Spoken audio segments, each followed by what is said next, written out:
préstamos es el denominado sistema alemán o de amortización constante. En este caso, este sistema se basa en el pago periódico de cuotas, cada una de las cuales está compuesta también por una parte que salda la deuda, que es la cuota de amortización, y por otra parte que corresponde a los intereses que son aplicados también sobre saldo. Es decir, que al igual que el sistema francés, cada cuota tiene dos subcuotas, una subcuota de amortización y otra subcuota de intereses. Las principales características de este sistema de amortización son las siguientes. En primer lugar, la cuota total es decreciente. La cuota de amortización es constante y los intereses que se aplican son sobre saldos adeudados, con lo cual la subcuota de intereses también serán decrecientes, dado que los saldos van decreciendo con el pago de cada cuota. Es decir, que la combinación de la cuota de amortización constante, pero la cuota de intereses decrecientes, obviamente hace que la cuota total sea también decreciente. En cuanto a su utilización, podemos decir que es de uso habitual en los bancos y las entidades financieras, sobre todo en préstamos comerciales, y teniendo en cuenta también, ¿no es cierto?, las posibilidades de pago o la frecuencia o flujo de sus ingresos de cada uno de los deudores. En comercios, mayormente no es utilizado. Como dijimos, la cuota de capital es constante y la cuota de intereses es decreciente, pues los mismos se calculan sobre el saldo de la deuda, por lo que la cuota total es decreciente. Entonces, podemos definir a cada una de las cuotas como igual a una parte de amortización que vamos a llamar T sub P, más una parte de intereses que vamos a llamar I P menos 1P. Ustedes podrán notar que a la simbología de la cuota, que es C mayúscula, la acompañamos con una letra minúscula P entre paréntesis, lo cual significa la cuota de qué periodo estamos hablando, dado que si las cuotas no son iguales, son decrecientes, quiere decir que no es lo mismo referirnos a la cuota 5 o la cuota 14 o la cuota 24, las que serán obviamente distintas. En el gráfico de la parte inferior pueden ver el comportamiento de cada una de las cuotas. La altura de cada uno de estos rectángulos vendría a ser la cuota, donde pueden observar claramente la parte inferior que tiene la amortización y es constante, y la parte superior que representaría los intereses, que son decrecientes, lo cual hace que la cuota total sea decreciente. Conceptualmente, este tipo de sistema de amortización de préstamos responde a una renta que ya hemos visto, pero es una renta de cuota variable, obviamente. Concretamente, responde al valor actual de una renta cierta, variable en progresión aritmética, inmediata de pagos vencidos y con la condición de que la amortización sea constante.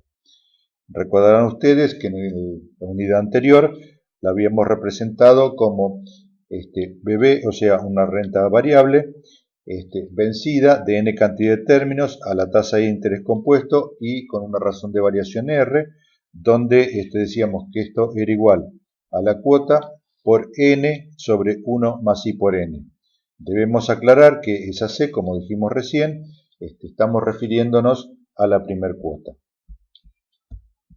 Para el cálculo de los distintos elementos que componen este sistema de amortización, podríamos hacer el cuadro de marcha o cuadro de amortización que ustedes podrán ver en la clase teórica escrita, donde van a ver el funcionamiento, ¿no es cierto?, cuota por cuota, y van a llegar a la generalización de algunas de las fórmulas, tal cual vimos en el sistema francés.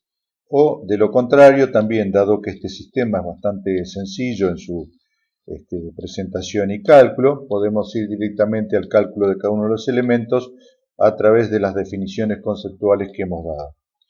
De tal forma que la cuota de amortización, como dijimos, es constante, y estará representada por la fórmula que será igual a el préstamo dividido la cantidad de periodos. Es decir, si el monto del préstamo es de 10.000 pesos y la cantidad de periodo es 5, cada amortización contenida en cada cuota obviamente será de 2.000, es decir, 10.000 dividido 5. La cuota de interés, como ya dijimos, es decreciente en una progresión aritmética con razón de variación igual a menos I por B sobre N. Es importante que este concepto lo remarquemos un poquito porque fíjense que lo que va a decrecer la cuota de interés es lo que va a decrecer la cuota total. Y el decrecimiento o la variabilidad, ¿no es cierto?, en este sistema viene dado por la tasa de interés aplicado a la amortización de cada periodo, porque B sobre N no es otra cosa que la amortización de cada periodo como acabamos de ver. Entonces, como con el pago de cada cuota lo que se amortiza es B sobre N, en la cuota siguiente el interés decrecerá en menos I sobre la partecita de amortización que se canceló con la cuota anterior. Conceptualmente, el planteo sería el siguiente. El interés de un periodo cualquiera, es decir, de P-1P, será igual a la tasa de interés aplicada sobre el saldo. ¿Cuál es el saldo? Será el total del préstamo menos el total amortizado hasta el periodo anterior. En el paso siguiente reemplazamos TP-1 por su equivalente, que sencillamente va a ser los P-1 periodos transcurridos por cada una de las amortizaciones, que es B sobre N, y en el paso siguiente lo que hacemos es sacar factor común B, con lo cual nos queda la fórmula que ustedes pueden ver al final. La cuota o servicio total, como dijimos recién, es decreciente en progresión aritmética, con la misma razón de variación de la subcuota de interés, dado que es esta la que hace decreciente al total de la cuota. Conceptualmente, como dijimos, cada cuota está formada por una parte de amortización más una parte de interés. Luego reemplazamos cada uno de estos conceptos, amortización por su equivalente, B sobre N, y el interés, de acuerdo a la fórmula que recién vimos, y finalmente sacamos factor común B, con lo cual queda la fórmula de cuota total como ustedes la pueden ver. También podemos expresar cada una de las cuotas, es decir, o la cuota genérica P, en función de la primera cuota. Noten ustedes que en este sistema de amortización la primera cuota es C o C1 y la razón de variación empieza recién con la segunda cuota. Es decir, la primera cuota será C, la segunda C más R, la tercera C más 2R, etcétera, como ya vimos. Entonces, la cuota P cualquiera será igual a C1 más P menos 1 veces R, donde R, como dijimos, es la razón de variación. El total amortizado, obviamente que será creciente, ¿no es cierto?, en forma de una progresión aritmética, y crecerá siempre con la amortización de cada periodo, es decir, a razón de B sobre N. El total amortizado entonces será la amortización de cada periodo, que es B sobre N, por la cantidad de cuotas P, ¿no es cierto?, que se llevan pagada hasta ese momento.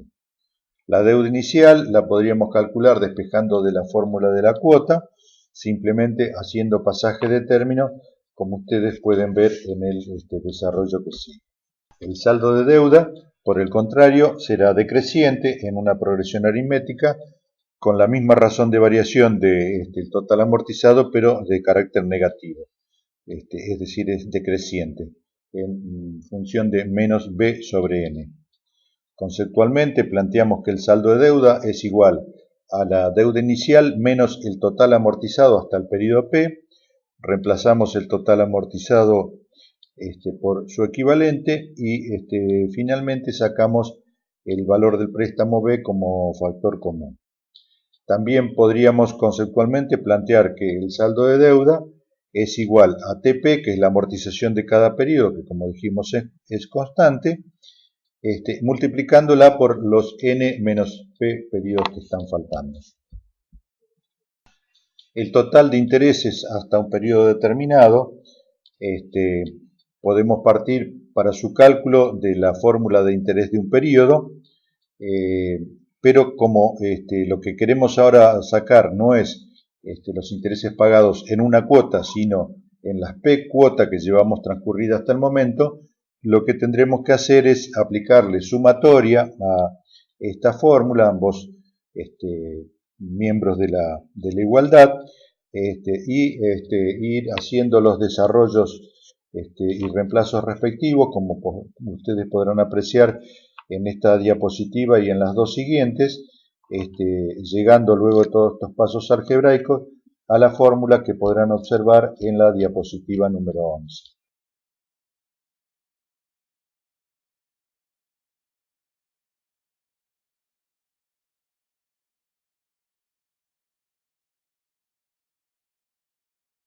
Vamos a finalizar con un ejercicio, el mismo ejercicio que vimos para el sistema francés, pero en este caso con el desarrollo del sistema alemán. Decimos, se otorga un préstamo de 1.000 pesos, amortizable en 5 mensualidades vencidas, al 1% de interés mensual sobre saldos y con amortización constante. Leyendo detenidamente, ¿no es cierto?, el enunciado, lo que observamos es que en este caso el sistema de amortización aplica intereses sobre saldos y la amortización es constante. Entonces estamos en presencia de las características principales del sistema de amortización alemán. Consecuentemente calculamos en primer lugar la cuota de amortización, TP, que será igual a 1.000, digamos que es el monto del préstamo dividido 5 cuotas, lo que nos da un igual a 200, es decir que cada cuota contendrá 200 pesos de amortización.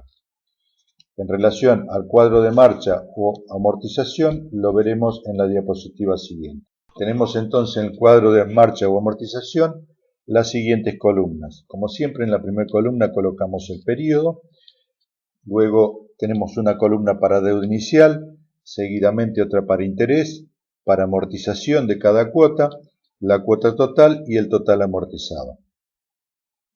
Para el periodo 1 tendremos que la deuda inicial son 2.000 pesos de préstamo, el interés el 1% sobre los 1.000 son los 10 pesos, la amortización 200 pesos como recién calculamos. Fíjense ustedes que la amortización se mantiene, ¿no es cierto?, en los 5 periodos, con lo cual la cuota va a ser de 210, es decir, 10 pesos de intereses más 200 pesos de amortización. El total amortizado será a esta altura los 200 pesos incluidos en esta cuota. Para la cuota 2, el saldo de deuda inicial será 800, dado que ya se amortizaron 200. El 1% sobre 800 son 8 pesos, más los 200 de amortización, estamos con una cuota de 208. El total amortizado será los 200 acumulados hasta la cuota anterior, más los 200 de esta cuota. Para el periodo 3 seguimos con el mismo procedimiento. Ahora la deuda inicial será 600, 6 pesos de interés, 200 de amortización, dan una cuota de 206 y el total amortizado es 600. En la cuota 4 tendremos la deuda inicial 400, el interés 4, amortización 200, la cuota 204, el total amortizado 800 y en la cuota número 5, que es la última, la deuda inicial es 200, el 1% de interés es 2 pesos, la amortización 200, con lo cual hace una cuota de 202. El total amortizado obviamente es igual al total del préstamo. Noten ustedes que la cuota ha ido decreciendo de 2 pesos en 2 pesos, es decir, de 210, 208, 206, etc. Si ponen atención, esos 2 pesos no es otra cosa, como ya dijimos conceptualmente anteriormente, esos 2 pesos que varía cada cuota no es otra cosa que el interés sobre los 200 pesos de amortización que tuvo cada una de las cuotas. Es decir, el 1% de 200 es 2, que es lo que disminuye cada una de las cuotas. En cuanto al cálculo de la tasa efectiva anual, lo calculamos con la fórmula sabida, donde I es igual a 1,01 elevado a la 12,1667 menos 1, y la tasa efectiva anual en términos porcentuales nos estaría dando el 12,86. Si ustedes recuerdan, esta tasa efectiva es la misma que teníamos en el sistema de amortización francés. Es decir, que a pesar de que este sistema cancela la deuda o amortiza la deuda de una forma distinta, la tasa efectiva no varía, dado que los intereses se aplican sobre saldos y la tasa aplicada es la misma, con lo cual la tasa efectiva anual obviamente es la misma.